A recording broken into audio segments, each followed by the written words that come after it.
समाजातील प्रत्येक घटना थेट आपल्यापर्यंत पोहोचवणारे आपलं हक्काचं न्यूज चॅनल क्रांती सूर्य न्यूज। संपादक शशिकांत राजवंत।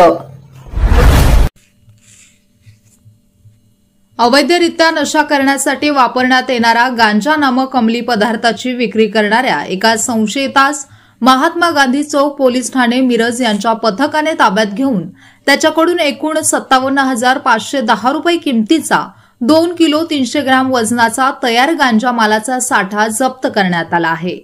महात्मा गांधी चौक पोलीस ठाणेकडून मिळालेली माहिती अशी की भारत सरकारच्या नशामुक्त भारत अभियानच्या पार्श्वभूमीवर सांगली जिल्ह्यातील वाढत्या अंमली पदार्थांच्या वितरण व विक्री तसेच नशाखोरीवर अंकुश ठेवून अंमली पदार्थ विक्री तसेच वितरण करणारे संशयित इसमांचे विरोधात प्रभावी व सातत्यपूर्ण कारवाईसाठी सांगली जिल्हा पोलीस अधीक्षक संदीप घुगे, अप्पर पोलीस अधीक्षक श्रीमती रितू खोकर व प्रणील गिल्डा, उपविभागीय पोलीस अधिकारी मिरज विभाग यांनी विशेष सूचना देऊन गांजा विक्री करणारे लोकांवर प्रभावी कारवाई करून गुन्हे दाखल करण्याबाबत आदेश दिले होते। या अनुषंगाने तपास सुरू केला असता गोपनीय बातमीदाराकडून संशयित धनंजय भोसले हा नशेसाठी वापरण्यात येणारा गांजा नामक अंमली पदार्थाची विक्री करण्यासाठी मिरज येथील रजपूत गार्डन मंगल कार्यालय जवळील कोल्हापूर ते पंढरपूर जाणारे NH 166 चे उड्डाण पुलाखाली येणार आहे अशी खात्रीलायक बातमी मिळाली।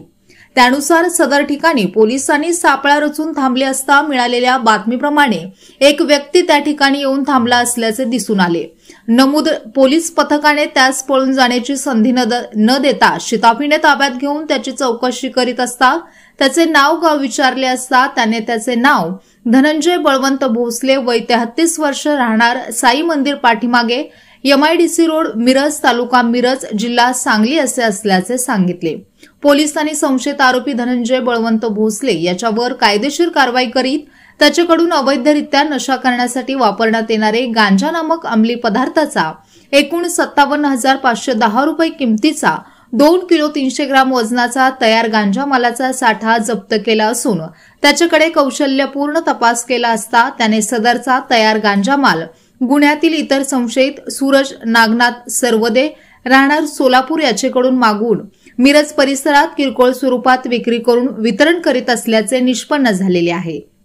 सदर गुन्ह्याचा पुढील तपास माननीय वरिष्ठांच्या मार्गदर्शनाखाली महात्मा गांधी चौक पोलीस ठाणेकडील पोलीस उपनिरीक्षक राजेंद्र कलगुटकर हे करीत आहेत।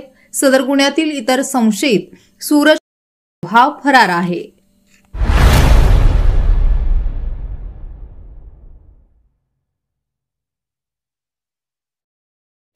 क्रांती सूर्य न्यूज। संपादक शशिकांत राजवंत। सबस्क्राइब करा,